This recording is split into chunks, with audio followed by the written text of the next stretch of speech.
Hello बच्चों, चलिए प्रश्न देखते हैं। हमारा प्रश्न है एमिनो अम्ल के महत्व को समझाइए अथवा एमिनो अम्ल के कार्यों को लिखिए। आइए समझते हैं। सबसे पहले बच्चों हम अपने प्रश्न की मुख्य अवधारणा को समझेंगे। मुख्य अवधारणा हमारे प्रश्न में पूछा गया है एमिनो अम्ल के महत्व या उसके कार्यों को बताइए। आइए लिखते हैं एमिनो अम्ल अम्ल के महत्व या कार्य को हमें बताना है। आइए समझें। आइए लिखते हैं बच्चों अमीनो अम्ल। क्या होते हैं अमीनो अम्ल?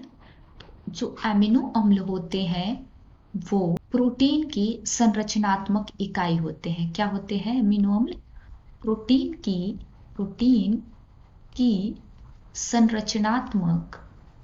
संरचनात्मक इकाई अमीनो अम्ल होते हैं। आइए इसके कार्य को समझें। अमीनो अम्ल के कार्य को जानेंगे। कार्य या महत्व के बारे में हम समझेंगे।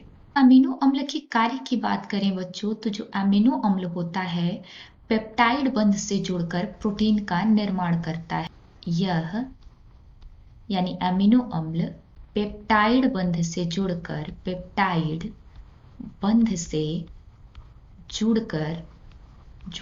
किसका निर्माण करता है?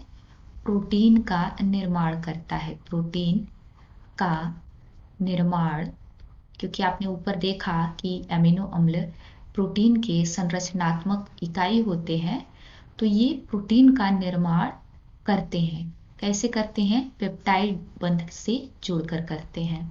अमीनो अम्ल जो होते हैं हार्मोन्स का भी निर्माण करते हैं। कुछ हार्मोन्स का निर्माण अमीनो अम्ल के द्वारा होता है। और क्या करते हैं अमीनो अम्ल? विशेष परिस्थितियों में अमीनो अम्ल ऊर्जा के उत्पादन का कार्य करते हैं। विशेष परिस्थितियों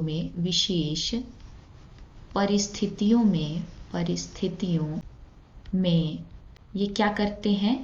अमीनो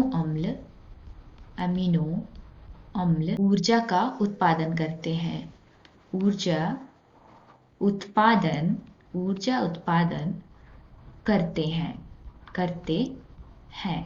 जो हीमोग्लोबिन होता है उसमें हीम का निर्माण अमीनो अम्ल के द्वारा होता है। हीम का निर्माण किसके द्वारा होता है बच्चों? हीम का निर्माण अमीनो अम्ल के द्वारा होता है। और प्रतिजैविकों के संघटक के रूप में भी अमीनो अम्ल कार्य करते हैं।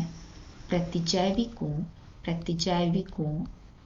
के संघटक के रूप में कार्य कौन करता है बच्चों?